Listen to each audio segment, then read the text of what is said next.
मंगलवार के दिन हनुमान जी की ये अद्भुत कथा सुनता है, उसके जीवन के सारे रोग कष्ट स्वयं मिट जाते हैं। दर्शक बंधुओं, मंगलवार का ये पावन दिन सिर्फ एक साधारण दिन नहीं है। ये दिन है उस महाबली, उस संकट मोचन, उस कृपालु हनुमान जी का, जिनके नाम का उच्चारण भर से मन के बोझ हल्के पड़ जाते हैं और जिनकी भक्ति से सबसे कठिन संकट भी पल भर में दूर हो जाते हैं। कहते हैं कि जिस घर में दुखों की छाया हो, जिस परिवार में लगातार रोग, कष्ट, कलह या आर्थिक परेशानियां बनी रहती हों, वहां मंगलवार के दिन हनुमान जी की कथा सुनना ऐसा है जैसे अंधेरे में एक दीपक जलाना। क्योंकि हनुमान जी सिर्फ संकट हरने वाले देवता नहीं हैं, वे हमारे जीवन के रक्षक हैं, मनुष्य के दुख, आपदा और भय को अपने चरणों में समेट लेने वाले दयालु देव। आज हम जिस कथा का प्रारंभ करने जा रहे हैं वह केवल एक कहानी नहीं, यह वो दिव्य प्रसंग है जिसे सुनते सुनते हृदय में विश्वास की लौ जलती है, मन में साहस जागता है और घर की सारी नकारात्मकता धीरे धीरे मिटने लगती है। इसलिए निवेदन है कि इस पावन कथा को पूरा अंत तक अवश्य सुने, क्योंकि कई बार ईश्वर हमारे जीवन में बदलाव किसी महंगे उपाय से नहीं, बल्कि एक साधारण कथा, एक छोटा सा प्रसंग या अपने किसी भक्त के अनुभव से कर देते हैं। तो आइए बंधुओं, भावनाओं को स्थिर कीजिए, मन को शांत कीजिए और शुरू करते हैं मंगलवार के दिन सुनाई जाने वाली हनुमान जी की वह पावन और चमत्कारी कथा, जो आपके घर के सारे दुख, संकट, आपदाएं तक दूर कर देने की शक्ति रखती है। बहुत समय पहले की बात है। भारतवर्ष के एक छोटे से गांव रामपुर में एक बहुत ही साधारण और गरीब परिवार रहता था। इस परिवार का मुखिया था रामदीन। रामदीन और उसकी पत्नी सुमित्रा दोनों ही भगवान हनुमान के बहुत बड़े भक्त थे। उनके जीवन का बस एक ही नियम था, चाहे आंधी आए या तूफान, वे हर मंगलवार को हनुमान जी के मंदिर जाकर दिया अवश्य जलाते थे और पूरी श्रद्धा से हनुमान चालीसा का पाठ करते थे। रामदीन एक किसान था, लेकिन उसके पास अपनी खुद की जमीन नहीं थी। वह गांव के जमींदार के खेतों में मजदूरी करके अपना और अपनी पत्नी का पेट पाल रहा था। गरीबी उनके जीवन में इस कदर छाई हुई थी कि कई बार उन्हें 2 वक्त की रोटी भी नसीब नहीं होती थी, लेकिन उनके चेहरे पर कभी भी दुख की लकीरें नहीं देखी गईं। इसका कारण था उनका अटूट विश्वास। वे हमेशा यही कहते थे कि जब तक हमारे सिर पर संकट मोचन हनुमान का हाथ है, हमें कोई दुख तोड़ नहीं सकता। लेकिन उनके जीवन में एक बहुत बड़ा दुख था जो उन्हें अंदर ही अंदर खाए जा रहा था। शादी के 10 साल बीत जाने के बाद भी उनके घर में बच्चों की किलकारी नहीं गूंजी थी। गांव के लोग अक्सर सुमित्रा को ताने देते थे, उसे बांझ कहकर पुकारते थे। यह सब सुनकर सुमित्रा का मन बहुत दुखी हो जाता था। वह रात रात भर रोती रहती और हनुमान जी की मूर्ति के सामने बैठकर प्रार्थना करती, हे प्रभु, हमने ऐसा कौन सा पाप किया है जिसकी सजा हमें मिल रही है? हमें धन दौलत नहीं चाहिए, बस हमारे आंगन में एक नन्हा सा फूल खिला दो जो हमारे बुढ़ापे का सहारा बन सके। रामदीन उसे समझाता और कहता, सुमित्रा, धीरज रखो, हनुमान जी की लीला अपरंपार है। वे जब देते हैं तो छप्पर फाड़ कर देते हैं। शायद वे हमारी परीक्षा ले रहे हैं।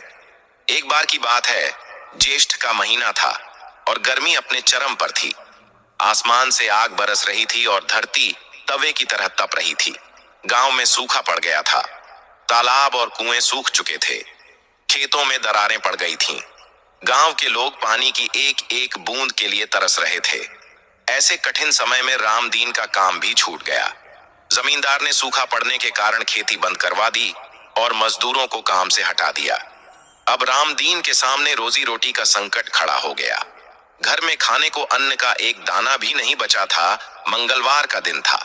सुमित्रा सुबह उठी और उसने देखा कि घर में पूजा के लिए भी कुछ नहीं है। न दिया जलाने के लिए तेल है और न ही भोग लगाने के लिए गुड़ चना। उसका दिल बैठ गया।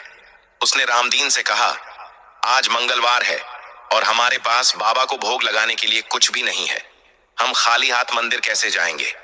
रामदीन ने एक गहरी सांस ली और बोला, पगली, भगवान भोग के नहीं, भाव के भूखे होते हैं। हमारे पास अगर कुछ नहीं है तो हम अपनी आंखों के आंसू और श्रद्धा के फूल लेकर जाएंगे। हनुमान जी सब जानते हैं, वे हमसे नाराज नहीं होंगे। दोनों पति पत्नी भूखे पेट ही मंदिर की ओर चल पड़े। मंदिर गांव से थोड़ा दूर एक पहाड़ी पर स्थित था। चिलचिलाती धूप में नंगे पैर चलते हुए उनके पैर जल रहे थे, लेकिन उनकी भक्ति की शक्ति उन्हें आगे बढ़ा रही थी। रास्ते में सुमित्रा को चक्कर आने लगे। वह कमजोर तो थी ही, ऊपर से कई दिनों से ठीक से खाना नहीं मिला था। वह लड़खड़ा कर गिरने ही वाली थी कि रामदीन ने उसे संभाल लिया। उसने कहा, हिम्मत मत हारो सुमित्रा, बस हम पहुंचने ही वाले हैं। देखो, वह रहा मंदिर का शिखर। मंदिर को देखते ही जैसे उनके शरीर में नई ऊर्जा का संचार हो गया। मंदिर पहुंचकर उन्होंने देखा कि वहां गांव के और भी लोग आए हुए थे। सब अपनी अपनी परेशानियों को लेकर हनुमान जी के दरबार में अर्जी लगाने आए थे। कोई अपनी बीमारी से परेशान था तो कोई कर्ज के बोझ तले दबा हुआ था।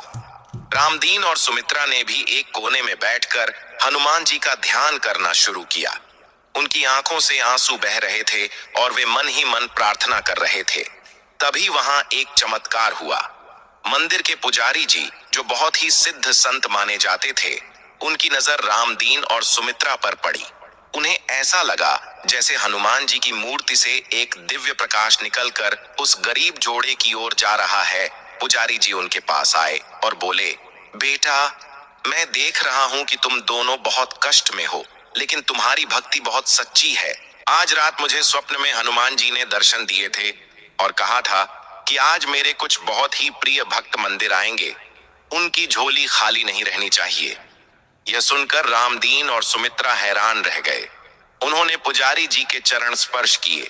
पुजारी जी ने उन्हें एक पोटली दी और कहा, इस पोटली में कुछ बीहड़ वन की जड़ी बूटियां और हनुमान जी का आशीर्वाद है। इसे ले जाओ और अपने घर के आंगन में दबा देना। और हाँ, आज से ठीक अगले मंगलवार को एक विशेष अनुष्ठान करना। रामदीन ने कांपते हाथों से वह पोटली ले ली। उसे समझ नहीं आ रहा था कि यह क्या हो रहा है, लेकिन उसे इतना विश्वास था कि यह सब बजरंगबली की ही कृपा है। वह पोटली लेकर वे दोनों घर वापस आ गए। घर आकर उन्होंने वैसा ही किया जैसा पुजारी जी ने बताया था। उन्होंने अपने सूखे आंगन के बीचों बीच एक गड्ढा खोदा और उस पोटली को वहां दबा दिया। उस रात वे दोनों बिना खाए ही सो गए, लेकिन उनके मन में एक अजीब सी शांति थी। उन्हें लग रहा था कि अब उनके दुख के दिन खत्म होने वाले हैं। अगली सुबह जब रामदीन की आंख खुली तो उसे बाहर से कुछ शोर सुनाई दिया। वह दौड़कर बाहर आया तो उसकी आंखें फटी की फटी रह गईं। जिस जगह उसने वह पोटली दबाई थी, वहां रातों रात एक छोटा सा पौधा निकल आया था। और केवल इतना ही नहीं, उस पौधे पर एक बहुत ही सुंदर और चमकीला फूल खिला हुआ था, जैसा उसने अपने जीवन में कभी नहीं देखा था। उस फूल से एक भीनी भीनी सुगंध आ रही थी, जिससे पूरा घर महक रहा था। सुमित्रा भी बाहर आ गई और यह दृश्य देखकर वह खुशी से रो पड़ी। उसने कहा, देखो जी, यह हनुमान जी का संकेत है। हमारे सूखे आंगन में यह पौधा जीवन की उम्मीद बनकर आया है। उसी दिन शाम को गांव में एक खबर फैली। शहर से एक बहुत बड़ा व्यापारी आया था, जो गांव में एक गोदाम बनवाना चाहता था। उसे एक ईमानदार आदमी की तलाश थी जो उस गोदाम की देखरेख कर सके। गांव के कई लोग उस काम के लिए गए, लेकिन व्यापारी को कोई पसंद नहीं आया। तभी किसी ने उसे रामदीन के बारे में बताया कि वह बहुत ही ईमानदार और मेहनती है। व्यापारी खुद रामदीन के घर आया।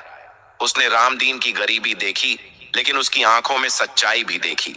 उसने रामदीन को तुरंत नौकरी पर रख लिया और उसे पेशगी के तौर पर कुछ पैसे भी दिए।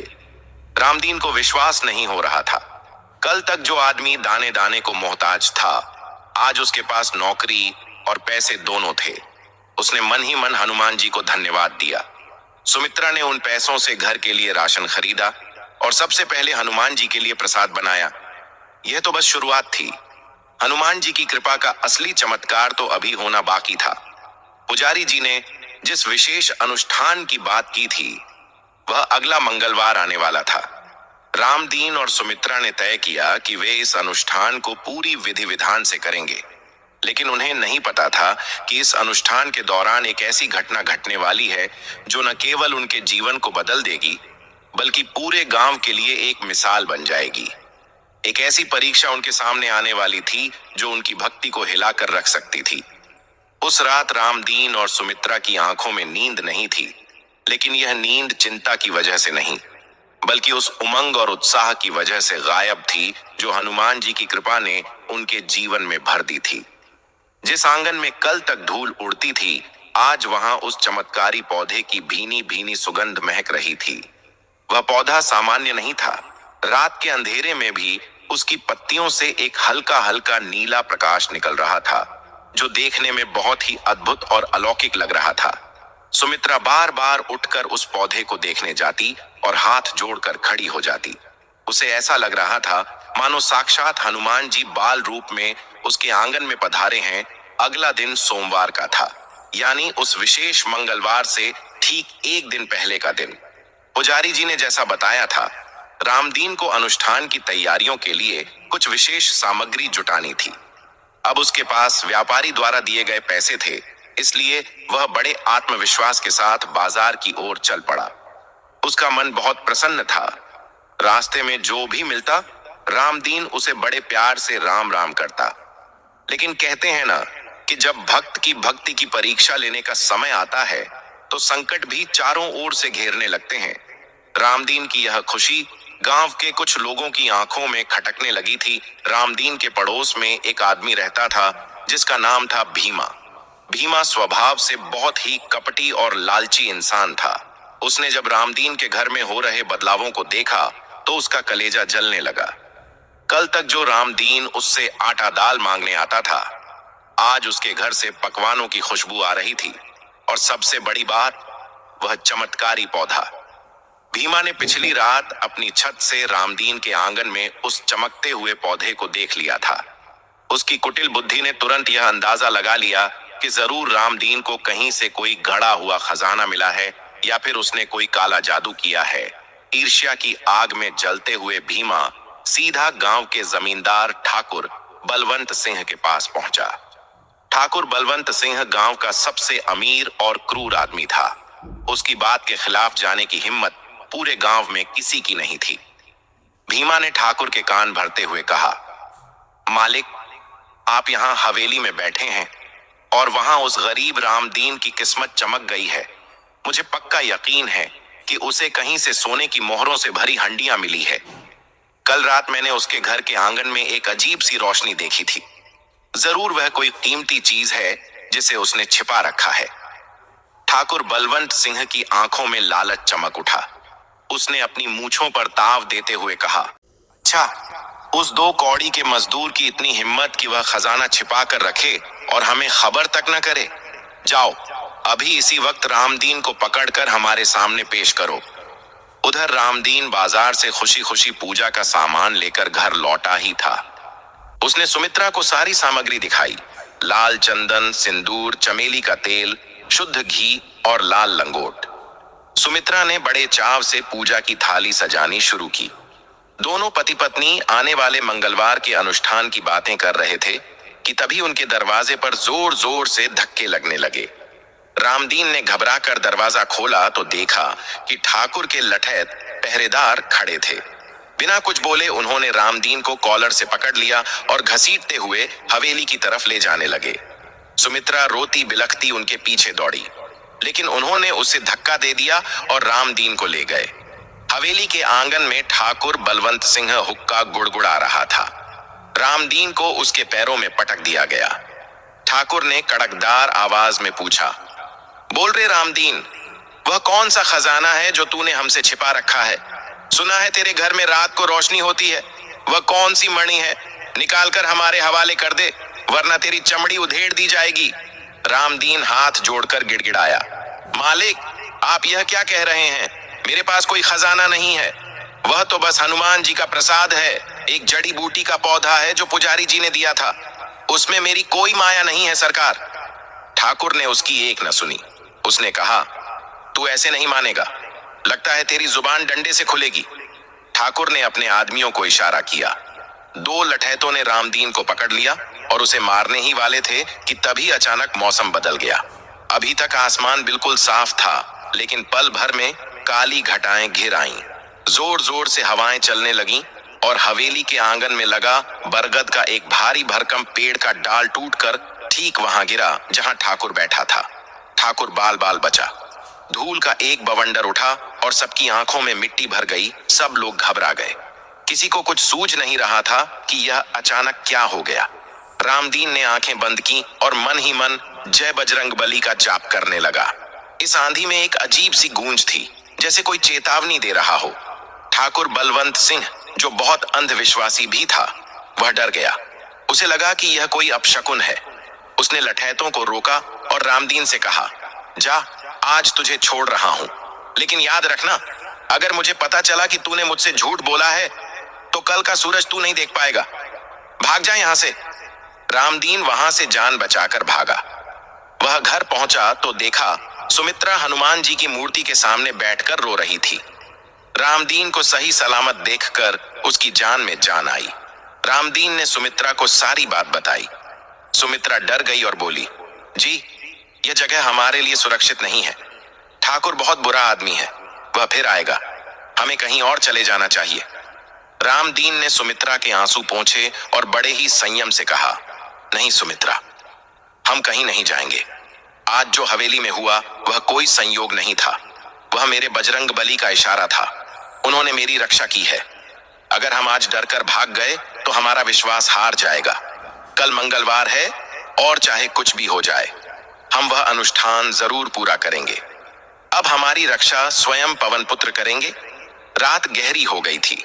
बाहर तूफानी हवाएं चल रही थीं, जैसे कोई बुरी शक्ति उन्हें डराने की कोशिश कर रही हो। रामदीन और सुमित्रा ने उस चमत्कारी पौधे के पास ही आसन बिछाया। पुजारी जी ने कहा था कि अनुष्ठान ब्रह्म मुहूर्त में, यानी सूरज निकलने से पहले शुरू करना है। दोनों पूरी रात जागते रहे, भजन गाते रहे। उन्हें डर भी लग रहा था और विश्वास भी था। अजीब सी कशमकश थी। जैसे ही घड़ी में सुबह के 4 बजे रामदीन स्नान करके शुद्ध हुआ और लाल वस्त्र धारण किए। सुमित्रा ने भी लाल साड़ी पहनी। उन्होंने हनुमान जी की मूर्ति को उस पौधे के पास स्थापित किया। दिया जलाया गया। जैसे ही दिए की लौ जली, बाहर हवा का शोर अचानक थम गया। एक गहरा सन्नाटा छा गया। रामदीन ने अनुष्ठान का पहला मंत्र पढ़ना शुरू किया, एयूएम हम हनुमते नमः। अभी उसने मंत्र का जाप शुरू ही किया था कि तभी घर की छत पर कुछ भारी चीज गिरने की आवाज आई।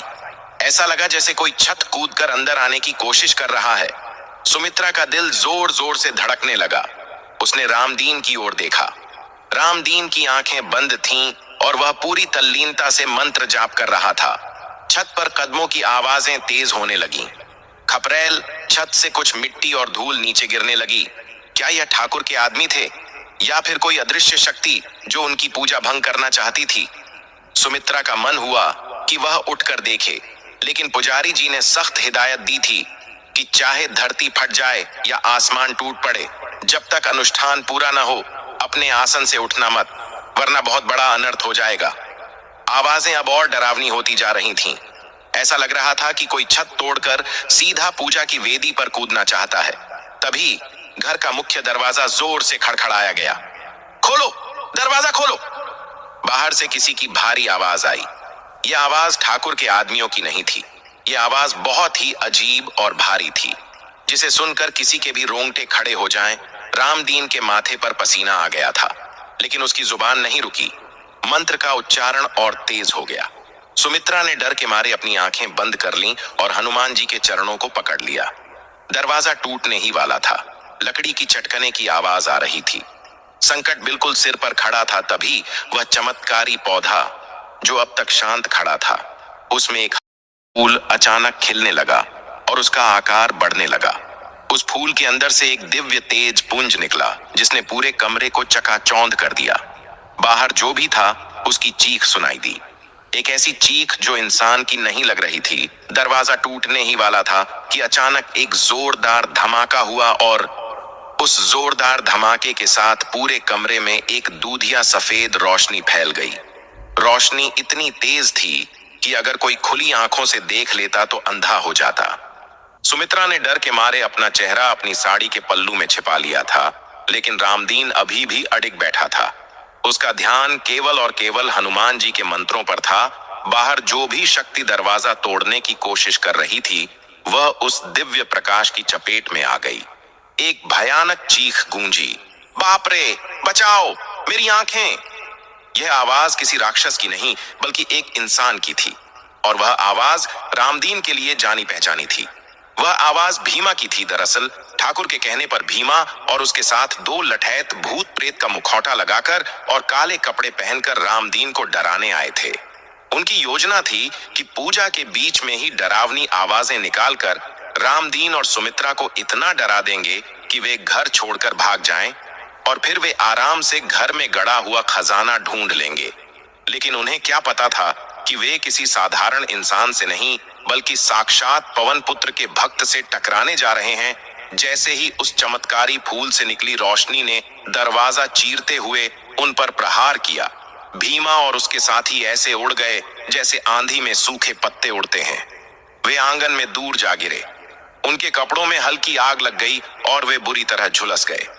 उन्हें उस रोशनी के बीच एक विशालकाय वानर की आकृति दिखाई दी, जिसके हाथ में एक बड़ी सी गदा थी। उस आकृति को देखकर उनकी रूह कांप गई। भागो, यहाँ तो साक्षात यमराज पहरा दे रहे हैं, भीमा चिल्लाया और लंगड़ाते हुए वहां से भागा। बाकी दोनों गुंडे भी अपनी जान बचाकर वहां से रफू चक्कर हो गए। इधर घर के अंदर धीरे धीरे वह तेज रोशनी कम हुई और उस फूल में समा गई। अब कमरे में फिर से शांति थी। केवल दिए की लौ और रामदीन के मंत्रों की गूंज सुनाई दे रही थी। सुमित्रा ने धीरे से आंखें खोली। उसने देखा कि दरवाजा अपनी जगह पर सही सलामत है, बस उस पर कुछ जलने के निशान थे। रामदीन ने मंत्र का आखिरी चरण पूरा किया और एयुएम हम हनुमते नमः कहकर जल का अर्घ्य दिया। पूजा समाप्त होते ही रामदीन ने आंखें खोली। उसके चेहरे पर एक अलग ही तेज था। उसने सुमित्रा की ओर देखा और मुस्कुराया। उठो सुमित्रा, हमारी परीक्षा पूरी हुई। बाबा ने हमारी रक्षा की है। दोनों ने मिलकर उस चमत्कारी पौधे को प्रणाम किया। तभी एक और अद्भुत घटना घटी। वह सुंदर फूल जो कल रात खिला था, देखते ही देखते मुरझाने लगा और उसकी पंखुड़ियां गिर गईं। लेकिन जहां फूल था वहां तुरंत एक सुनहरा फल प्रकट हो गया। ये फल देखने में आम जैसा था, लेकिन उसका रंग सोने जैसा चमक रहा था। सुमित्रा ने आश्चर्य से कहा, जी देखिए, ये तो वही फल है जिसके लिए पुजारी जी ने कहा था। उन्होंने कहा था कि अनुष्ठान के बाद जो भी प्रसाद मिले उसे ग्रहण करना। रामदीन ने बड़े ही आदर के साथ उस फल को तोड़ा। उसने उसे हनुमान जी की मूर्ति के चरणों में रखा और फिर उसे दो भागों में बांटा। आधा हिस्सा उसने सुमित्रा को दिया और आधा खुद लिया। जैसे ही उन्होंने उस फल का पहला टुकड़ा खाया, उनके शरीर में बिजली सी दौड़ गई। बरसों की थकान जो उनके शरीर में घर कर गई थी, वह पल भर में गायब हो गई। सुमित्रा, जो अक्सर बीमार रहती थी और कमजोर महसूस करती थी, उसे लगा जैसे उसके शरीर में नवयौवन का संचार हो गया हो। रामदीन को अपनी भुजाओं में 10 हाथियों जैसा बल महसूस होने लगा। उस फल को खाने के बाद उन्हें भूख प्यास की चिंता नहीं रही। एक अजीब सी तृप्ति मिल गई थी। सूरज निकल आया था। गांव में सुबह की हलचल शुरू हो गई थी। भीमा और ठाकुर के आदमी जब बुरी हालत में जले हुए कपड़ों और काले मुंह के साथ गांव से गुजरते हुए हवेली पहुंचे, तो लोगों ने उन्हें देखकर तरह तरह की बातें बनानी शुरू कर दी। किसी को समझ नहीं आ रहा था कि रात को क्या हुआ। ठाकुर बलवंत सिंह अपनी हवेली में बेसब्री से इंतजार कर रहा था। जब उसने भीमा और अपने आदमियों की यह दशा देखी तो वह गुस्से से आग बबूला हो गया। यह क्या हाल बना रखा है, और वह खजाना लाए। हम जैसे ही दरवाजा तोड़ते हुए बोला, मालिक, गजब हो गया। वह रामदीन कोई मामूली आदमी नहीं है। उसके घर में कोई खजाना नहीं बल्कि साक्षात कोई दैवीय शक्ति है। हम जैसे ही दरवाजा तोड़ने गए, अंदर से ऐसी आग निकली कि हम भस्म होते होते बचे। और मालिक, मैंने वहां एक विशाल परछाई देखी। वह इंसानी परछाई नहीं थी। वहां जाना मौत को दावत देना है। ठाकुर ने भीमा को एक लात मारी। कायरों, डरपोक कहीं के, एक मामूली किसान से डर गए और मुझे कहानियां सुना रहे हो। अगर वहां कोई शक्ति है तो वह मेरी होनी चाहिए। अगर सीधी उंगली से घी नहीं निकला तो अब मैं उंगली टेढ़ी करूंगा। ठाकुर बलवंत सिंह का घमंड अभी टूटा नहीं था। वह जानता था कि ताकत से रामदीन को हराना मुश्किल है, इसलिए उसने अब छल और तंत्र मंत्र का सहारा लेने का सोचा। गांव के बाहर श्मशान के पास एक अघोरी तांत्रिक रहता था, जिसका नाम था कालिया। कालिया अपनी काली शक्तियों के लिए पूरे इलाके में कुख्यात था। लोग उसका नाम लेने से भी डरते थे। ठाकुर ने उसी वक्त अपनी जीप निकाली और कालिया तांत्रिक के डेरे की तरफ चल पड़ा। वह रामदीन को बर्बाद करने के लिए किसी भी हद तक जाने को तैयार था। उधर रामदीन और सुमित्रा अपने नए जीवन की शुरुआत कर रहे थे। उस फल को खाने के कुछ ही दिनों बाद सुमित्रा के शरीर में बदलाव आने लगे। वह चमक जो एक गर्भवती स्त्री के चेहरे पर होती है, वह सुमित्रा के चेहरे पर दिखाई देने लगी। गांव की जो औरतें उसे कल तक ताने देती थीं, अब उसकी बदलती काया को देखकर हैरान थीं।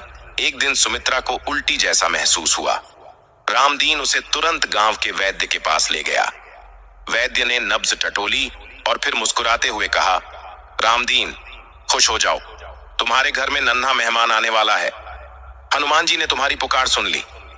यह खबर सुनते ही रामदीन और सुमित्रा की आंखों से खुशी के आंसू बह निकले। 10 साल का इंतजार खत्म हुआ था। वे दोनों दौड़कर घर आए और हनुमान जी के सामने माथा टेक दिया। खबर पूरे गांव में आग की तरह फैल गई। लोग कहने लगे, सच में रामदीन की भक्ति में बहुत शक्ति है। बांझ को भी औलाद मिल गई। लेकिन जहां खुशियां आ रही थीं, वहीं एक काला साया भी उनके घर की ओर बढ़ रहा था। कालिया तांत्रिक ने ठाकुर से भारी रकम ली थी और वादा किया था कि वह अपनी काली शक्तियों से रामदीन के उस रक्षक को बांध देगा। अगले मंगलवार की रात अमावस की रात थी। कालिया तांत्रिक ने ठाकुर से कहा, आज की रात भारी है। मैं श्मशान में एक ऐसी क्रिया करूंगा जिससे रामदीन के घर की सुरक्षा दीवार टूट जाएगी, और जैसे ही वह सुरक्षा हटेगी, तुम उसके घर में घुसकर जो चाहो कर लेना। लेकिन याद रखना, अगर उसकी भक्ति मेरी शक्ति से बड़ी निकली तो इसका परिणाम बहुत बुरा होगा।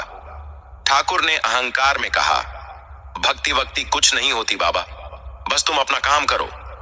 रात के 12 बजे जब पूरा गांव सो रहा था, श्मशान में कालिया तांत्रिक ने आग जलाई और उसमें हड्डियों का चूरा डालकर मंत्र पढ़ना शुरू किया।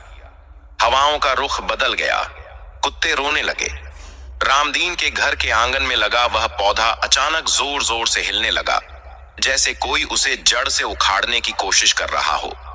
सुमित्रा गहरी नींद में थी, लेकिन रामदीन की आंख खुल गई। उसे अपनी छाती में भारीपन महसूस हो रहा था। उसे लगा जैसे कोई अदृश्य हाथ उसका गला दबा रहा है। उसने उठने की कोशिश की, लेकिन उसका शरीर हिल नहीं पा रहा था। काली शक्तियां अपना असर दिखा रही थीं। कालिया तांत्रिक अपने मंत्रों से रामदीन के घर के चारों ओर बने सुरक्षा कवच में छेद कर रहा था। शमशान में जलती हुई आग और कालिया तांत्रिक के मंत्रों का शोर बढ़ता जा रहा था। उधर रामदीन के घर में एक अदृश्य जंग छिड़ी हुई थी। रामदीन का शरीर पसीने से लथपथ था। उसे ऐसा महसूस हो रहा था जैसे हवा में जहर घुल गया हो। उसकी सांसें अटक रही थीं। वह अपनी पत्नी सुमित्रा को आवाज देना चाहता था, लेकिन उसके गले से आवाज नहीं निकल रही थी। कालिया तांत्रिक अपनी पूरी ताकत लगा रहा था। उसने एक मिट्टी की गुड़िया बनाई और उसमें सुई चुभौते हुए चिल्लाया, जय महाकाल, तोड़ दे इस कवच को, खत्म कर दे रामदीन को। जैसे ही उसने गुड़िया के सीने में सुई चुभोई, रामदीन के सीने में तेज दर्द हुआ। वह तड़प कर बिस्तर पर गिर पड़ा। दर्द इतना तेज था कि उसकी आंखों के सामने अंधेरा छाने लगा। लेकिन मरते हुए इंसान की जुबान पर भी भगवान का नाम आ ही जाता है। रामदीन के मन में अंतरात्मा की गहराइयों में एक ही नाम गूंज रहा था, जय बजरंग बली, जय बजरंग बली। अचानक घर के आंगन में लगे उस चमत्कारी पौधे में फिर से हलचल हुई। उस पौधे की जड़ें जो पाताल तक गई थीं, उन्होंने धरती की सकारात्मक ऊर्जा को खींचना शुरू किया। पौधे से एक सुनहरी तरंग निकली। ये तरंग धीरे धीरे घर की दीवारों की तरफ बढ़, उधर कालिया तांत्रिक अपनी जीत का जश्न मनाने ही वाला था। उसे लग रहा था कि रामदीन का काम तमाम हो गया है। लेकिन तभी एक जोरदार झटका उसे लगा। रामदीन के घर से निकली वह सुनहरी तरंग सुरक्षा कवच बनकर कालिया की काली शक्तियों से टकरा गई। जैसे अंधेरा रोशनी के सामने टिक नहीं पाता, वैसे ही कालिया की काली विद्या हनुमान जी की सात्विक शक्ति के सामने चकनाचूर हो गई। शमशान में जल रही आग अचानक बुझ गई। कालिया के हाथ में पकड़ी हुई मिट्टी की गुड़िया में खुद ब खुद आग लग गई। आहा! कालिया तांत्रिक दर्द से चिल्लाया। उसके हाथ जलने लगे। जिस शक्ति को उसने रामदीन को मारने के लिए भेजा था, वह पलटकर उसी पर वार कर रही थी। इसे विद्या का पलटना कहते हैं। कालिया जोर से हवा में उछला और दूर जाकर कांटों की झाड़ियों में गिरा। उसका मुंह काला पड़ गया और उसके शरीर पर फफोले पड़ गए। ठाकुर बलवंत सिंह, जो अपनी जीप में बैठकर यह सब देख रहा था, उसकी सिट्टी पिट्टी गुम हो गई। उसने देखा कि कालिया तांत्रिक, जो खुद को मौत का सौदागर कहता था, वह एक छोटे से बच्चे की तरह जमीन पर रेंग रहा है और पानी पानी चिल्ला रहा है। ठाकुर ने डर के मारे जीप स्टार्ट की और वहां से भाग खड़ा हुआ। उसने कालिया की तरफ मुड़कर भी नहीं देख। इधर रामदीन के घर में सब कुछ शांत हो गया। उसके सीने का दर्द गायब हो गया। उसे लगा जैसे किसी ने उसके ऊपर से भारी बोझ हटा दिया हो। वह उठकर बैठ गया। उसने देखा कि सुमित्रा अभी भी सो रही है। उसने चैन की सांस ली कि चलो। सुमित्रा को इस भयानक घटना का पता नहीं चल। रामदीन तुरंत आंगन में गया। उसने देखा कि वह पौधा अब और भी ज्यादा हरा भरा लग रहा है, मानो उसने अभी अभी किसी युद्ध में जीत हासिल की हो। रामदीन ने आसमान की तरफ देखा और हाथ जोड़कर कहा, प्रभु, मुझे नहीं पता कि आज रात क्या हुआ, लेकिन मुझे पता है कि आपने फिर से मुझे बचा लिया। अगली सुबह गांव में एक और खबर ने कोहराम मचा दिया। लोग बातें कर रहे थे कि शमशान के पास कालिया तांत्रिक अधमरी हालत में मिला है। वह पागलों जैसी बातें कर रहा है। वह बार बार चिल्ला रहा है, लंगोट वाला वानर, मुझे मत मारो। मैं कभी किसी भक्त को नहीं सताऊंगा।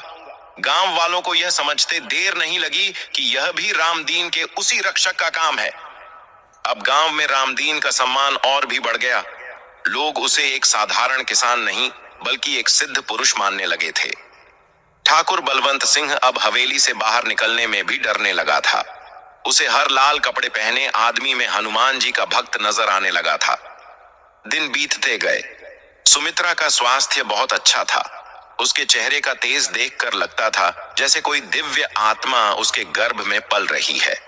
रामदीन भी अपनी नौकरी में बहुत अच्छा काम कर रहा था। व्यापारी उसकी ईमानदारी से इतना खुश था कि उसने रामदीन को गोदाम का मुनीम बना दिया। अब रामदीन को भारी बोरे नहीं उठाने पड़ते थे, बस हिसाब किताब रखना होता था। लेकिन कहते हैं ना कि बुराई इतनी आसानी से हार नहीं मानती। ठाकुर बलवंत सिंह का डर अब गुस्से में बदल चुका था। उसने सोचा कि तंत्र मंत्र और ताकत से तो वह हार गया, अब उसे कूटनीति का सहारा लेना होगा।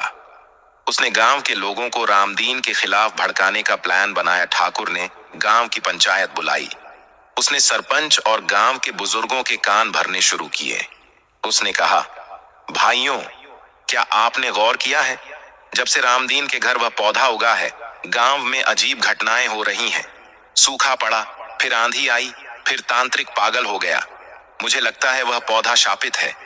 वह हमारे गांव पर मुसीबत ला रहा है। गांव के कुछ भोले भाले लोग जो ठाकुर से डरते थे, उसकी हाँ में हाँ मिलाने लगे। धीरे धीरे यह बात पूरे गांव में फैल गई। जो लोग कल तक रामदीन के पैर छूते थे, अब वे उसे शक की नजर से देखने लग। ठाकुर ने पंचायत में ऐलान करवा दिया कि रामदीन को वह पौधा काटना होगा और गांव से बाहर फेंकना होगा, वरना उसे समाज से बेदखल कर दिया जाएगा। हुक्का पानी बंद। यह फरमान सुनकर रामदीन के पैरों तले जमीन खिसक गई। वह पौधा उसके लिए सिर्फ एक पौधा नहीं था, वह उसके आराध्य का साक्षात आशीर्वाद था। वह उसे कैसे काट सकता था, लेकिन दूसरी तरफ समाज का डर था। पंचायत का फैसला भगवान के फैसले जैसा माना जाता था। शाम को सरपंच और गांव के कुछ लोग रामदीन के घर पहुंचे। सरपंच ने कड़ी आवाज में कहा, रामदीन, कल सुबह तक वह पौधा तुम्हारे आंगन में नहीं होना चाहिए। ये पंचायत का हुक्म है। अगर तुमने ऐसा नहीं किया तो तुम्हें और तुम्हारी गर्भवती पत्नी को इसी वक्त गांव छोड़कर जाना होगा। सुमित्रा ये सुनकर रोने लगी। हम कहां जाएंगे इस हालत में? ये हमारा घर है, हमारे पूर्वजों की जमीन है। रामदीन ने सरपंच के हाथ जोड़े। काका, आप तो जानते हैं यह पौधा हनुमान जी का प्रसाद है। मैं इसे कैसे नष्ट कर सकता हूं? यह तो पाप होगा। सरपंच ने मुंह फेर लिया। धर्म कर्म हम नहीं जानते, हमें बस गांव की सुरक्षा चाहिए। फैसला अटल है। अब रामदीन के सामने धर्म संकट खड़ा था। एक तरफ उसका विश्वास और उसके भगवान का आशीर्वाद, और दूसरी तरफ उसका परिवार और समाज। अगर वह पौधा काटता है तो वह अपनी भक्ति का अपमान करेगा, और अगर नहीं काटता है तो उसकी गर्भवती पत्नी को बेघर होना पड़ेगा। पूरी रात रामदीन उस पौधे के पास बैठा रोता रहा। उसने हनुमान जी से पूछा, प्रभु, यह कैसी परीक्षा है? जब आपने दिया तो अब उसे छीनने के लिए दुनिया को क्यों खड़ा कर दिया? मुझे राह दिखाओ माधव, मुझे राह दिखाओ तभी। रात के रामदीन ने अपनी आंसुओं से भरी आंखों को पोंछा और उस पौधे की पत्तियों को ध्यान से देखा। लालटेन की मध्यम रोशनी में उसने जो देखा, उसे देखकर उसका रोम रोम खड़ा हो गया। उस पौधे के हर एक हरे पत्ते पर उसकी नसों में प्राकृतिक रूप से राम नाम लिखा हुआ था। यह किसी इंसान ने स्याही से नहीं लिखा था, बल्कि पत्तों की बनावट ही ऐसी थी कि उससे राम शब्द उभर रहा था। रामदीन का सारा डर, सारी चिंता पल भर में धुएं की तरह उड़ गई। उसने पलटकर सुमित्रा को जगाया और उसे वह चमत्कार दिखाया। सुमित्रा ने जब पत्तों पर अपने प्रभु का नाम देखा तो उसने अपना माथा वहीं टेक दिया। रामदीन ने एक दृढ़ निश्चय के साथ कहा, सुमित्रा, अब तक मैं डर रहा था कि समाज क्या कहेगा, लेकिन अब मुझे मेरा उत्तर मिल गया है।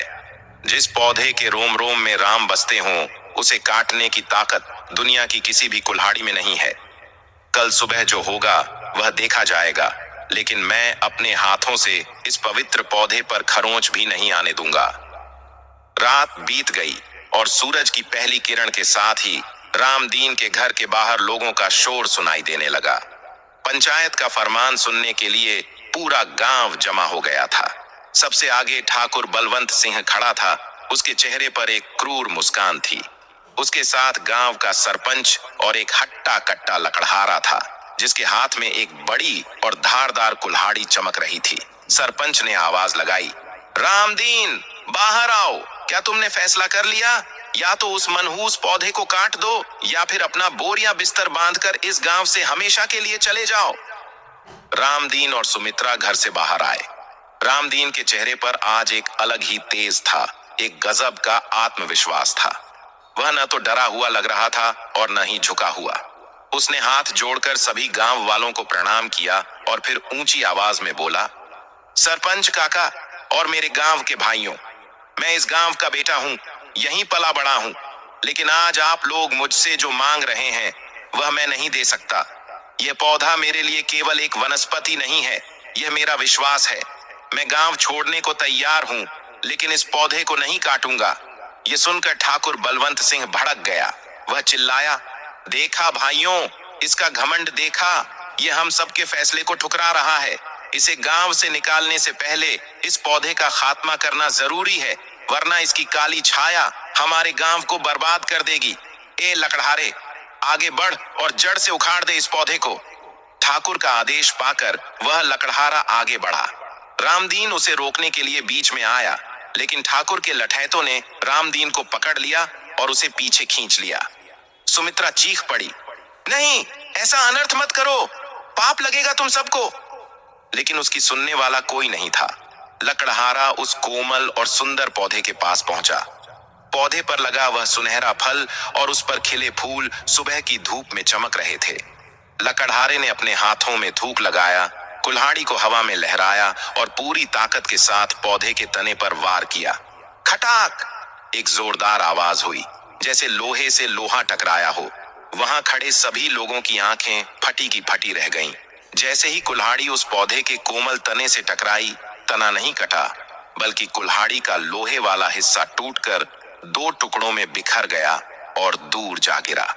लकड़हारे के हाथों में इतनी तेज झंझनाहट हुई कि वह दर्द के मारे जमीन पर बैठकर अपना हाथ पकड़कर कराहने लगा। पौधे पर एक खरोंच तक नहीं आई थी। वह वैसे ही शान से खड़ा था। भीड़ में सन्नाटा छा गया। लोग एक दूसरे का मुंह देखने लगे। यह कैसे संभव है? एक कोमल सा पौधा लोहे की कुल्हाड़ी को कैसे तोड़ सकता है? ठाकुर बलवंत सिंह का चेहरा गुस्से से लाल हो गया। उसे अपनी आंखों पर विश्वास नहीं हो रहा था। वह चिल्लाया, यह सब इस रामदीन का किया धरा है। इसने जरूर उस पौधे के तने पर लोहे की परत चढ़ा रखी होगी या कोई जादू टोना किया होगा। हटो सब, मैं खुद इसे उखाड़ कर फेंकता हूं। ठाकुर ने पास पड़ी एक सब्बल, लोहे की भारी छड़ उठाई और गुस्से में पौधे की तरफ दौड़ा। वह पौधे को जड़ से खोदने जा रहा था। रामदीन चिल्लाया, रुक जाइए ठाकुर साहब, अनर्थ मत कीजिए। लेकिन ठाकुर कहां रुकने वाला था। जैसे ही उसने सब्बल को जमीन में गाड़ने के लिए ऊपर उठाया, अचानक आसमान से एक अजीब सी आवाज आई, खो खो खो। सभी ने ऊपर देखा। पहाड़ी की तरफ से, जंगल की ओर से सैकड़ों की तादाद में बंदरों का एक झुंड आंधी की तरह गांव की तरफ आ रहा था। देखते ही देखते पल भर में रामदीन का पूरा घर, उसकी छत और आंगन की दीवारें लाल मुंह वाले बंदरों से भर गईं। ये साधारण बंदर नहीं लग रहे थे, वे बेहद अनुशासित थे। वे न तो किसी को काट रहे थे और न ही सामान छीन रहे थे। उन्होंने बस रामदीन के उस पौधे के चारों तरफ एक घेरा बना लिया। कुछ विशालकाय बंदर उस पौधे के सामने आकर दीवार बनकर खड़े हो गए और ठाकुर की तरफ देखकर जोर से गुर्राए। ठाकुर के हाथ से सब बल छूटकर गिर गई। वह डर के मारे 2 कदम पीछे हट गया। गांव वाले भी घबरा गए। उन्होंने आज तक एक साथ इतने बंदर कभी नहीं देखे थे। ऐसा लग रहा था मानो साक्षात वानर सेना अपने प्रभु के प्रसाद की रक्षा करने आ गई हो। सरपंच, जो अब तक चुपचाप सब देख रहा था, आगे आया। उसने कांपती आवाज में कहा, ठाकुर रुक जाओ, ये कोई साधारण बात नहीं है। कुल्हाड़ी का टूटना और फिर अचानक इन वानरों का आना, यह ईश्वरीय संकेत है। हम बहुत बड़ी गलती कर रहे हैं। हम स्वयं हनुमान जी के कोप को निमंत्रण दे रहे हैं। भीड़ में से भी आवाजें आने लगीं। हाँ, सरपंच जी सही कह रहे हैं, रामदीन सही था। यह पौधा चमत्कारी है, हमें इसे नहीं काटना चाहिए। गांव वालों का रुख बदलता देख ठाकुर समझ गया कि अब उसकी दाल नहीं गलने वाली। वह दांत पीसते हुए बोला, ठीक है, अगर तुम सब यही चाहते हो तो मरो, लेकिन याद रखना, जब इस जादू टोने की वजह से गांव पर मुसीबत आएगी तो मेरे पास रोते हुए मत आना। इतना कहकर ठाकुर वहां से पैर पटकते हुए चला गया। वानर सेना ने जब देखा कि खतरा टल गया है तो वे जैसे आए थे वैसे ही शांति से वापस जंगल की ओर चले गए। केवल एक बूढ़ा बंदर वहां रुका रहा। वह धीरे धीरे लंगड़ाता हुआ रामदीन के पास आया। रामदीन ने झुककर उसे प्रणाम किया। उस बंदर ने अपना हाथ रामदीन के सिर पर रखा, मानो आशीर्वाद दे रहा हो, और फिर वह भी चला गया। उस दिन के बाद से रामदीन के घर के प्रति लोगों की श्रद्धा और भी बढ़ गई। जो लोग उसे गांव से निकालना चाहते थे, अब वे ही उसके घर के बाहर उस पौधे के दर्शन के लिए लाइन लगाने लगे। रामदीन ने किसी को मना नहीं किया। वह सबको यही समझाता कि यह सब मेरे बजरंग बली की कृपा है, मेरा कुछ नहीं। कुछ महीने और बीते। सुमित्रा का समय पूरा हो चुका था। सावन का महीना था और चारों तरफ हरियाली छाई हुई थी। मंगलवार की ही रात थी। मूसलाधार बारिश हो रही थी। रामदीन के घर से एक बच्चे के रोने की आवाज आई। गांव की दाई ने बाहर आकर रामदीन को खुशखबरी दी, बधाई हो रामदीन, तुम्हारे घर में एक बहुत ही सुंदर और तेजस्वी पुत्र का जन्म हुआ है। और एक अचरज की बात बताऊं, जब बच्चा पैदा हुआ तो उसके गले में कुदरती रूप से एक निशान है जो बिल्कुल गदा जैसा दिखता है। रामदीन खुशी से पागल हो गया। वह बारिश में ही भीगता हुआ अपने आंगन में गया और उस पौधे के सामने दंडवत लेट गया। हे प्रभु, आपने मेरी सूनी गोद भर दी। मैं जीवन भर आपका ऋणी रहूंगा। रामदीन ने अपने बेटे का नाम रखा पवन। पवन जैसे जैसे बड़ा होने लगा, उसके अंदर अद्भुत शक्तियां दिखाई देने लगीं। वह अपनी उम्र के बच्चों से कई गुना ज्यादा ताकतवर और समझदार था। लेकिन ठाकुर बलवंत सिंह अपनी हार को भुला नहीं था। वह अब तक खामोश था क्योंकि वह सही मौके का इंतजार कर रहा था। उसे पता था कि अब वह सीधे हमले से रामदीन को नहीं हरा सकता। पवन अब 5 साल का हो चुका था। वह अक्सर उसी चमत्कारी पौधे के नीचे बैठकर खेलता रहता था। एक दिन गांव में एक साधु वेशधारी व्यक्ति आया। उसके हाथ में एक कमंडल था और माथे पर लंबा तिलक। उसने गांव वालों से कहा कि वह हिमालय से आया है और गांव के भविष्य के बारे में कुछ बताना चाहता है। भोले भाले गांव वाले उस ढोंगी साधु की बातों में आ गए। वह साधु सीधा रामदीन के घर पहुंचा। उसने पवन को खेलते हुए देखा और उसकी आंखों में एक चमक आ गई। उसने रामदीन से कहा, बेटा, तेरा यह बालक साधारण नहीं है, लेकिन इसके ऊपर एक भारी संकट मंडरा रहा है। अगर तूने इसका एक विशेष उपाय नहीं किया तो 7 दिन के भीतर यह बालक तुझे छोड़कर चला जाएगा। रामदीन, जो अपने बेटे से अपनी जान से भी ज्यादा प्यार करता था, यह सुनकर घबरा गया। उसने साधु के पैर पकड़ लिए। महाराज, कोई उपाय बताइए, मैं अपने बच्चे के लिए कुछ भी करूंगा। साधु ने एक कुटिल मुस्कान के साथ कहा, उपाय तो है लेकिन बहुत कठिन है। तुझे इस चमत्कारी पौधे के नीचे गड़ा हुआ वह मूलधन निकालना होगा जिसकी रक्षा यह पौधा कर रहा है, और उसे नदी में प्रवाहित करना होगा। तभी तेरा बेटा बचेगा। दरअसल यह साधु कोई और नहीं बल्कि ठाकुर का भेजा हुआ एक बहुरूपिया था। ठाकुर को अभी भी लगता खजाना गड़ा है। वह रामदीन के अंधविश्वास और पुत्र मोह का फायदा उठाकर वह खजाना हासिल करना चाहता था। रामदीन के माथे पर चिंता की लकीरें गहरी हो गई थीं। एक तरफ उसका वह चमत्कारी पौधा था जो साक्षात हनुमान जी का आशीर्वाद था, और दूसरी तरफ उसका 5 साल का बेटा पवन जो उसकी आंखों का तारा था। उस ढोंगी साधु ने रामदीन की सबसे कमजोर नस दबा दी थी। उसका पुत्र मोह साधु ने अपनी बात पर जोर देते हुए कहा, देख क्या रहा है मूर्ख, समय बहुत कम है। आज रात ही वह शुभ मुहूर्त है। अगर आज रात तूने उस पौधे के नीचे से वह मूलधन नहीं निकाला और उसे जल में प्रवाहित नहीं किया तो कल का सूरज तेरा बेटा नहीं देख पाएगा। अब फैसला तेरा है, तुझे यह जड़ी बूटी प्यारी है या अपना बेटा? रामदीन की आंखों से आंसू बहने लगे। उसने सुमित्रा की ओर देखा। सुमित्रा भी डरी हुई थी, लेकिन उसका मन यह मानने को तैयार नहीं था कि हनुमान जी का दिया हुआ आशीर्वाद उनके बेटे के लिए खतरा बन सकता है। सुमित्रा ने धीरे से कहा, जी मुझे नहीं लगता हमें ऐसा करना चाहिए। बाबा संकट मोचन हैं, वे संकट हरते हैं, संकट देते नहीं। यह साधु कुछ अजीब लग रहा है, लेकिन रामदीन डर की वजह से अंधा हो चुका था। उसने सुमित्रा को डांट दिया, तुम चुप रहो सुमित्रा, मैं अपने बेटे की जान पर कोई जोखिम नहीं ले सकता। अगर इस पौधे को हटाने से मेरे बेटे की जान बचती है तो मैं यह पाप करने को भी तैयार हूं। रामदीन ने साधु के पैर पकड़े और कहा, महाराज मैं तैयार हूं, मैं आज रात ही वह करूंगा जो आप कहेंगे। साधु के चेहरे पर एक कुटिल मुस्कान आ गई। उसे लगा उसका काम बन गया। ठाकुर को खबर देने की जरूरत नहीं थी। आज रात वह खजाना उसके हाथ में होगा। रात का अंधेरा गहराया, गांव में सन्नाटा छा गया। साधु रामदीन के घर के आंगन में आसन जमाकर बैठ गया और दिखावे के लिए कुछ मंत्र बुदबुदाने लगा। रामदीन हाथ में फावड़ा लेकर उस चमत्कारी पौधे के पास खड़ा था। उसके हाथ कांप रहे थे। जिस पौधे की उसने अपने बच्चे की तरह सेवा की थी, आज उसी की जड़ों को उसे खोदना पड़ रहा था। घर के अंदर नन्हा पवन गहरी नींद में सो रहा था। लेकिन जैसे ही रामदीन ने फावड़ा जमीन पर मारने के लिए उठाया, पवन की नींद अचानक खुल गई। उसे कोई सपना नहीं आया था, बल्कि उसे एक बेचैनी महसूस हुई। उसके गले में मौजूद गदा का निशान हल्का हल्का गर्म होने लगा। पवन अपनी छोटी छोटी आंखों को मलते हुए बिस्तर से उठा और लड़खड़ाते कदमों से आंगन की ओर चला। बाहर आंगन में साधु अधीर हो रहा था। विलंब मत कर रामदीन, चला फावड़ा, खोद डाल इसे। साधु फुसफुसाया। रामदीन ने हे बजरंग बली मुझे माफ करना कहकर जैसे ही फावड़ा जमीन पर मारा, वहां एक अजीब घटना घटी। जमीन मिट्टी की नहीं बल्कि लोहे जैसी सख्त हो गई। फावड़ा जमीन से टकराया और उछल कर वापस आ गया। मिट्टी का एक कण भी नहीं हिला। साधु यह देखकर बौखला गया। जोर से मार, तेरी भुजाओं में ताकत नहीं है क्या? रामदीन ने दोबारा पूरी ताकत लगाकर वार किया, लेकिन परिणाम वही रहा। जमीन पत्थर से भी ज्यादा सख्त हो चुकी थी। तभी पीछे से एक कोमल और प्यारी सी आवाज आई, पिताजी आप यह क्या कर रहे हैं? रामदीन चौंक गया। उसने पीछे मुड़कर देखा।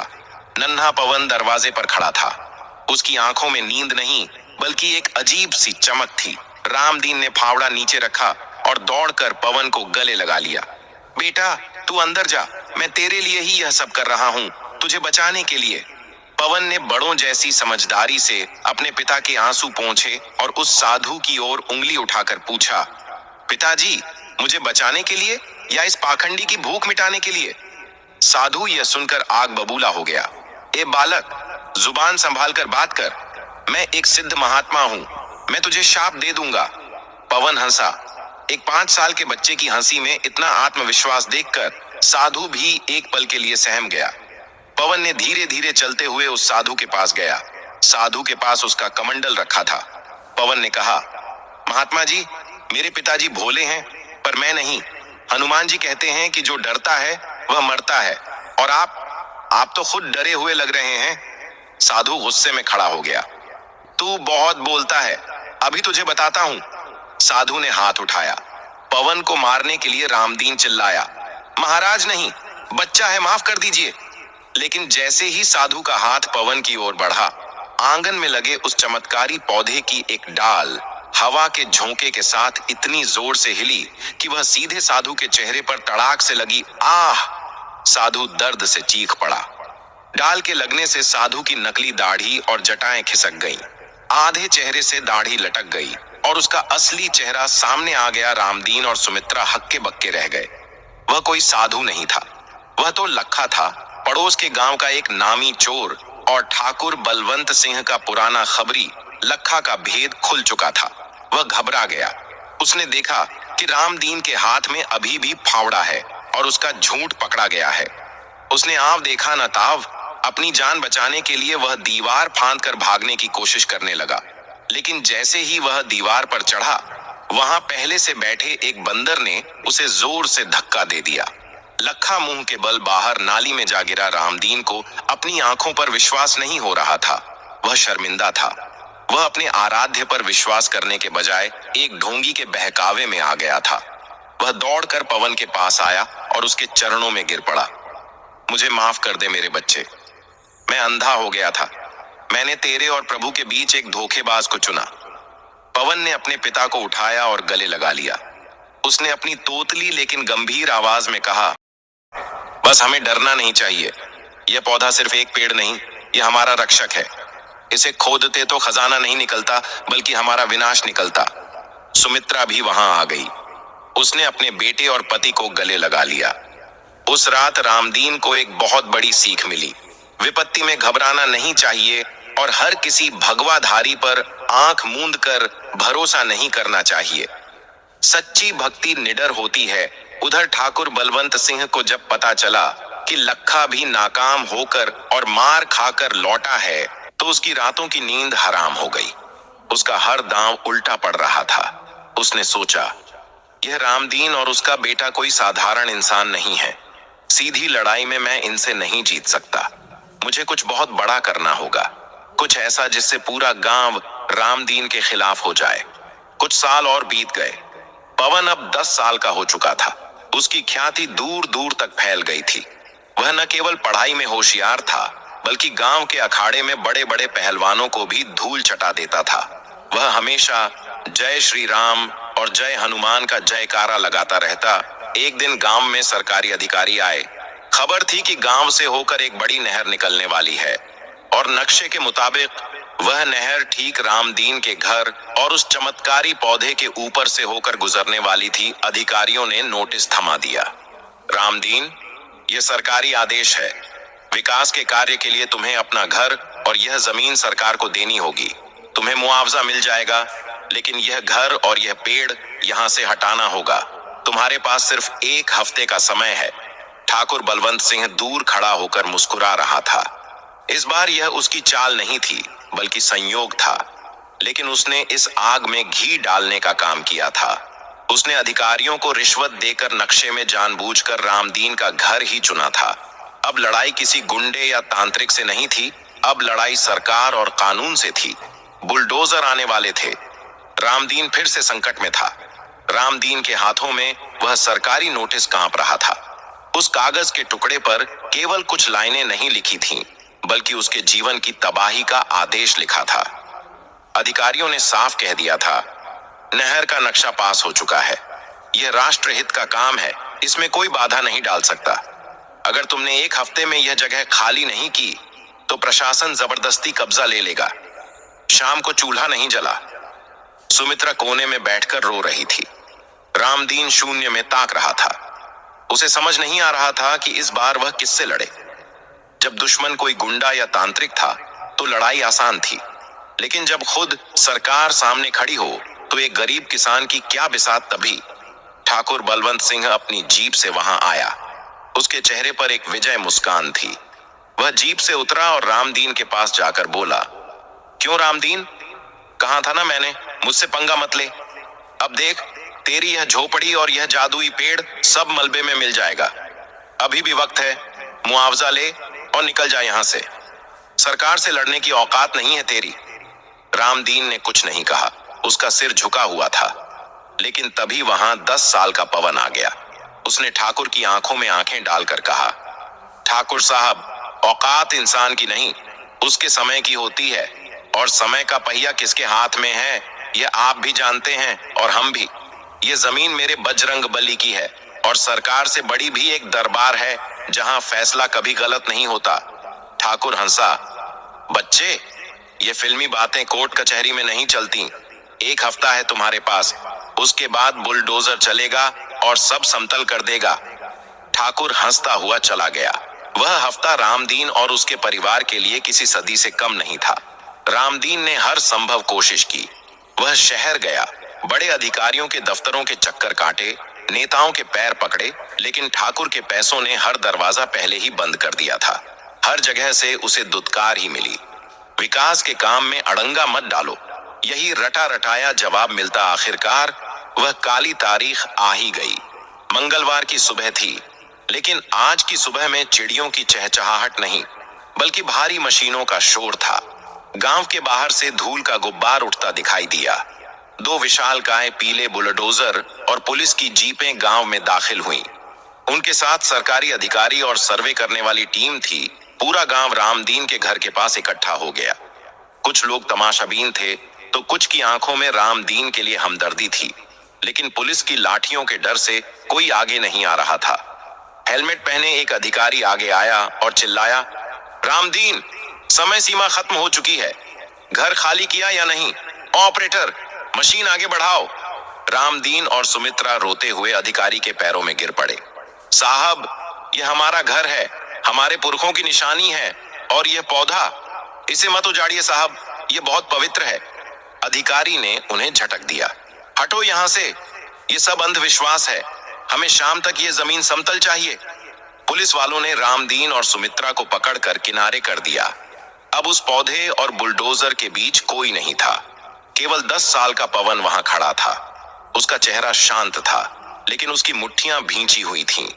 वह पौधे के तने से सटकर खड़ा हो गया। अधिकारी ने देखा और झुंझलाया, ए लड़के, हट वहां से, वरना कुचला जाएगा। पवन ने बुलंद आवाज में कहा, अगर इस पेड़ को उखाड़ना है तो पहले मुझे उखाड़ना होगा, चलाओ अपनी मशीन। गांव वाले सहम गए। सबको लगा कि आज अनर्थ होने वाला है। ठाकुर बलवंत सिंह दूर खड़ा होकर यह तमाशा देख रहा था। उसने अधिकारी को इशारा किया कि काम शुरू करो। अधिकारी ने भी गुस्से में ऑपरेटर को आदेश दिया, क्या देख रहे हो, चलाओ मशीन। डरने की जरूरत नहीं है, ये बच्चा अपने आप भाग जाएगा जब मशीन पास आएगी। ड्राइवर ने बुलडोजर का गियर डाला। मशीन का इंजन जोर से गरजा। काले धुएं का गुब्बार निकला। लोहे के भारी चेन जमीन को रौंदते हुए आगे बढ़ने लगे। बुलडोजर का विशाल पंजा ऊपर उठा। मौत बनकर वह मशीन उस नन्हे बालक और पवित्र पौधे की ओर बढ़ रही थी। 10 कदम, 5 कदम, 3 कदम। रामदीन और सुमित्रा की चीख निकल गई, पवन, हट जा बेटा। लेकिन पवन अपनी जगह से हिला तक नहीं। उसने अपनी आंखें बंद की और जोर से नारा लगाया, जय श्री राम। जैसे ही बुलडोजर का पंजा उस पौधे को छूने वाला था, एक अजीब सी आवाज आई, खट खट खट, धड़ाम। अचानक बुलडोजर का इंजन, जो अभी तक शेर की तरह दहाड़ रहा था, एक बीमार जानवर की तरह खांसी लेने लगा और फिर एक जोरदार झटके के साथ बंद हो गया। ड्राइवर ने दोबारा चाबी घुमाई, एक्सीलरेटर दबाया, लेकिन मशीन टस से मस नहीं हुई। अधिकारी चिल्लाया, क्या हुआ, मशीन क्यों रोक दी? ड्राइवर ने पसीना पोंछते हुए कहा, साहब, पता नहीं क्या हुआ, सब कुछ ठीक है, डीजल भी है, इंजन भी ठीक है, लेकिन मशीन आगे बढ़ ही नहीं रही। ऐसा लग रहा है जैसे किसी ने टायरों को जमीन से चिपका दिया हो। अधिकारी ने गुस्से में कहा, बकवास बंद करो, दूसरा बुलडोजर लाओ। दूसरे बुलडोजर को आगे लाया गया, लेकिन चमत्कार देखिए, जैसे ही दूसरा बुलडोजर उस सीमा रेखा के पास पहुंचा जहां वह पौधा लगा था, उसका भी हाइड्रोलिक पाइप अचानक फट गया। फसस की आवाज के साथ सारा तेल ड्राइवर के ऊपर और जमीन पर बिखर गया। मशीन का पंजा धड़ाम से नीचे गिर गया और वह बेकार हो गई। अब वहां सन्नाटा था। अधिकारी के माथे पर पसीना चमकने लगा। ये कोई तकनीकी खराबी नहीं लग रही थी। 2 नई मशीनें एक साथ एक ही जगह पर कैसे खराब हो सकती हैं? पवन ने आंखें खोली और मुस्कुराते हुए कहा, साहब, मैंने कहा था ना, यह साधारण जमीन नहीं है। यहाँ की मिट्टी भी अपने प्रभु की रक्षा करना जानती है। ठाकुर बलवंत सिंह यह देखकर तिलमिला गया। वह भीड़ चीरते हुए आगे आया और अधिकारी पर चिल्लाया, अरे तुम लोग निकम्मे हो, मशीनें खराब हैं तुम्हारी। लाओ, मैं अपनी ट्रैक्टर से इसे उखाड़ता हूं। ठाकुर ने पास खड़े अपने एक आदमी से ट्रैक्टर मंगवाया। वह खुद ड्राइविंग सीट पर बैठा। देखता हूं कौन रोकता है मुझे। ठाकुर ने ट्रैक्टर को पूरी रफ्तार में उस पौधे की तरफ दौड़ाया, लेकिन जैसे ही ट्रैक्टर पौधे के करीब पहुंचा, एक ऐसी घटना घटी जिसे विज्ञान भी नहीं समझा सकता था। पौधे की जड़ें, जो जमीन के ऊपर थोड़ी उभरी हुई थीं, वे अचानक फैलने लगीं। जमीन के अंदर से एक कंपन हुआ। ट्रैक्टर का अगला पहिया अचानक जमीन में धंसने लगा। ठाकुर ने ब्रेक लगाने की कोशिश की, लेकिन बहुत देर हो चुकी थी। ट्रैक्टर का संतुलन बिगड़ा और वह एक तरफ पलट गया। ठाकुर छिटक कर कीचड़ में जा गिरा। उसे ज्यादा चोट तो नहीं आई, लेकिन उसकी इज्जत का कचरा हो गया। वह कीचड़ में सना हुआ था और गांव वाले अपनी हंसी दबा रहे थे। तभी वहां एक लाल बत्ती वाली गाड़ी आकर रुकी। गाड़ी से एक रौबदार व्यक्ति उतरा। वह जिले का डीएम था। इतनी भीड़ और हंगामा देखकर वह खुद मुआयना करने आया था। डीएम ने अधिकारी से पूछा, यह क्या तमाशा हो रहा है? काम क्यों रुका हुआ है? इंजीनियर ने घबराते हुए सारी बात बताई, कैसे मशीनें अपने आप बंद हो गईं और ट्रैक्टर पलट गया। डीएम एक तार्किक और पढ़ा लिखा आदमी था। उसे इन बातों पर विश्वास नहीं हुआ। वह खुद उस पौधे के पास गया। उसने पवन को देखा जो निडर खड़ा था। डीएम ने पवन से पूछा, बेटा, तुम यहाँ क्यों खड़े हो? क्या तुम्हें डर नहीं लगता? पवन ने बड़ों जैसी गंभीरता से जवाब दिया, साहब, डर उन्हें लगता है जो गलत करते हैं। हम तो अपने घर की रक्षा कर रहे हैं। आप ही बताइए, क्या विकास के लिए किसी की आस्था और किसी का आशियाना उजाड़ना जरूरी है? क्या नक्शा थोड़ा सा बदला नहीं जा सकता? डीएम ने उस पौधे को ध्यान से देखा। उसकी नजर पौधे की पत्तियों पर पड़ी। उसने अपना चश्मा ठीक किया और पास जाकर देखा। पत्तियों पर उभरे हुए प्राकृतिक राम नाम को देखकर वह हैरान रह गया। उसने इंजीनियर को बुलाया, इधर आओ, क्या तुमने सर्वे करते वक्त इस चीज को नोटिस किया था? इंजीनियर ने कहा, नहीं सर, हमने तो बस नक्शा देखा था। डीएम ने नक्शा मंगवाया। उसने नक्शे को ध्यान से देखा और फिर ठाकुर की तरफ देखा जो कीचड़ साफ कर रहा था। डीएम ने कड़क आवाज में कहा, मुझे यह नक्शा कुछ गड़बड़ लग रहा है। नहर को सीधा निकालने के बजाय जानबूझकर यहाँ घुमाव दिया गया है ताकि यह घर इसमें आ जाए। ये किसकी शरारत है? इंजीनियर की घिघी बंद गई। उसने डरते डरते ठाकुर की तरफ इशारा कर दिया। डीएम समझ गया कि यह सब एक साजिश थी। उसने तुरंत आदेश दिया, काम रोको, इस प्रोजेक्ट की दोबारा जांच होगी और अगर पाया गया कि नक्शे के साथ छेड़छाड़ की गई है तो दोषियों बाबा, जब तक जांच पूरी नहीं होती, आपका घर और यह पेड़ सुरक्षित है। और हां, मैंने अपनी जिंदगी में ऐसा पौधा नहीं देखा। इसे संरक्षित करना सरकार की जिम्मेदारी होनी चाहिए, न कि इसे उजाड़ना। गांव वालों ने जोर से ताली बजाई और बजरंग बली की जय के नारे लगाए। ठाकुर बलवंत सिंह अपना मुंह छिपाकर वहां से खिसक लिया। उस दिन विज्ञान और सत्ता को आस्था के आगे झुकना पड़ा। पवन की बहादुरी और हनुमान जी के चमत्कार ने एक बार फिर असंभव को संभव कर दिया था, लेकिन ठाकुर बलवंत सिंह इतनी आसानी से हार मानने वाला नहीं था। उसका अपमान अब नफरत की आग बन चुका था। उसने अब रामदीन और पवन को खत्म करने के लिए गांव या शहर के किसी आदमी का नहीं, बल्कि बाहर के पेशेवर अपराधियों का सहारा लेने का फैसला किया। उसे पता था कि पवन के रहते वह रामदीन का कुछ नहीं बिगाड़ सकता। ठाकुर ने शहर के सबसे खतरनाक अपराधी रंगा को सुपारी दी। रंगा को ना धर्म से मतलब था, ना पाप पुण्य से। उसे बस पैसे से मतलब था। ठाकुर ने रंगा से कहा, उस लड़के को रास्ते से हटाना है। वह कोई आम लड़का नहीं है, बहुत चतुर और ताकतवर है। रंगा ने बीड़ी पीते हुए हंसकर कहा, ठाकुर, बच्चा चाहे शेर का हो, शिकारी के जाल में फंस ही जाता है। कल की सुबह उस लड़के की आखिरी सुबह होगी। अगले दिन पवन अपने दोस्तों के साथ जंगल के किनारे खेल रहा था। वह अपने माता पिता की नजरों से दूर था। रंगा और उसके साथी वहां छिपकर पवन पर नजर रख रहे थे। जंगल के किनारे गहरा सन्नाटा था। रंगा और उसके 3 साथी झाड़ियों के पीछे छिपे थे। उनकी नजरें पवन पर गड़ी थीं, जो एक पेड़ की छांव में बैठा गीली मिट्टी से हनुमान जी की मूर्ति बनाने में मग्न था। रंगा ने अपने साथियों को इशारा किया। वे दबे पांव पवन की ओर बढ़े। रंगा ने सोचा था कि यह तो बच्चे का खेल है, एक झपट्टा मारेगा और बच्चे को बोरे में भरकर ले जाएगा। रंगा धीरे से पवन के पीछे पहुंचा और जैसे ही उसने पवन को दबोचने के लिए हाथ बढ़ाया, पवन ने बिना पीछे मुड़े ही कहा, रुक जाओ, पाप का घड़ा अभी भरा नहीं है तुम्हारा, क्यों उसे छलका रहे हो? रंगा ठिठक गया। एक 10 साल के बच्चे की आवाज में इतनी भारी चेतावनी। वह हंसा और बोला, बच्चे, तू बहुत ज्ञानी लगता है, पर आज तेरा ज्ञान तुझे नहीं बचा पाएगा। चुपचाप हमारे साथ चल, वरना। रंगा ने अपनी कमर से एक बड़ा सा छुरा निकाला। पवन धीरे से खड़ा हुआ। वह पलटा और रंगा की आंखों में देखा। पवन की आंखों में डर का नामो निशान नहीं था, बल्कि एक अजीब सी शांति थी। पवन ने कहा, मूर्ख, जिसे मारने वाला खुद महाकाल का भक्त हो, उसे यमराज भी नहीं छू सकता। तुम मुझे नहीं, अपनी मौत को ललकार रहे हो। रंगा को गुस्सा आ गया। बहुत बोलता है तू, उसने अपने साथियों से कहा। पकड़ो इसे। 2 गुंडे पवन की तरफ लपके, लेकिन तभी एक चमत्कार हुआ। पवन ने अपने दोनों हाथ आगे बढ़ाए और उन दोनों हट्टे कट्टे गुंडों को कंधों से पकड़ लिया।